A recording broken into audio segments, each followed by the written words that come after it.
दुनिया की सबसे बड़ी स्टोन माइनिंग कंपनीज में शामिल और इंडिया की एकमात्र लिस्टेड कोटा स्टोन सप्लायर। आखिर एएसआई इंडस्ट्रीज क्या काम करती है और क्या 218 करोड़ मार्केट कैप की ये कंपनी फ्यूचर इंफ्रास्ट्रक्चर बूम से फ़ायदा उठा सकती है या नहीं, चलिए आसान भाषा में समझते हैं। दोस्तों, आज के इस वीडियो में हम बात करने वाले हैं एएसआई इंडस्ट्रीज लिमिटेड कंपनी के बारे में। इस कंपनी की शुरुआत 1945 में हुई थी और ये नेचुरल स्टोन माइनिंग और प्रोसेसिंग बिजनेस में काम करती है।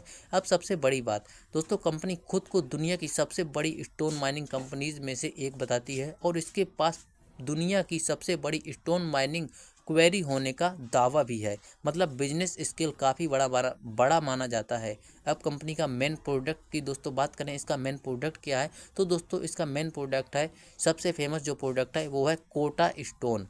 कोटा स्टोन एक नेचुरल लाइमस्टोन होता है जो मेनली राजस्थान के कोटा डिस्ट्रिक्ट में मिलता है। इसका इस्तेमाल घरों, कमर्शियल बिल्डिंग्स, पाथवेज, बालकनीज और इंफ्रास्ट्रक्चर प्रोजेक्ट्स में काफ़ी ज़्यादा होता है, यानी कंस्ट्रक्शन इंडस्ट्रीज में इसकी डिमांड लंबे समय से बनी हुई है। इसके अलावा कंपनी सैंडलोन प्रोडक्ट्स भी बेचती है।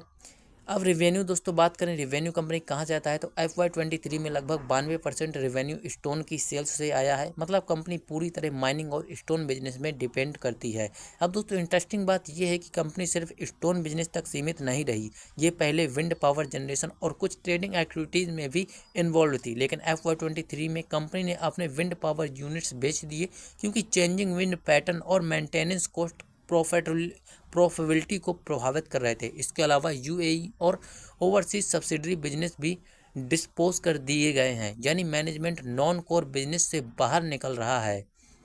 अब दोस्तों रिस्क की बात करें तो माइनिंग और कंस्ट्रक्शन इंडस्ट्रीज इकोनॉमिक साइकिल पर डिपेंड करते हैं। अगर रियल एस्टेट और इंफ्रास्ट्रक्चर डिमांड कमज़ोर हो जाए तो स्टोन डिमांड भी प्रभावित हो सकती है।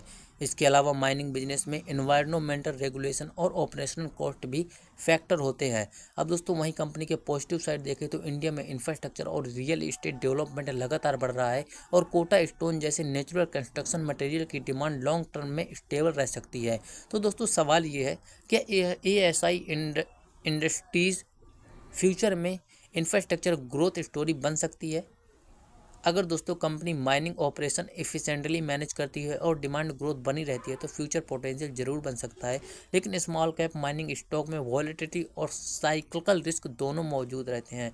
और दोस्तों किसी भी माइक्रो कैप स्टॉक में निवेश करने से पहले खुद की रिसर्च या फाइनेंशियल एडवाइजर से सलाह, और साथ में दोस्तों किसी भी कंपनी का बैलेंस शीट और क्वार्टरली रिजल्ट जो कंपनी पेश करती है उसे अच्छे से पढ़ें, उसके बाद ही कोई डिसीजन लें, क्योंकि माइक्रो कैप कैटेगरी में बेहद ज़्यादा रिस्क होता है।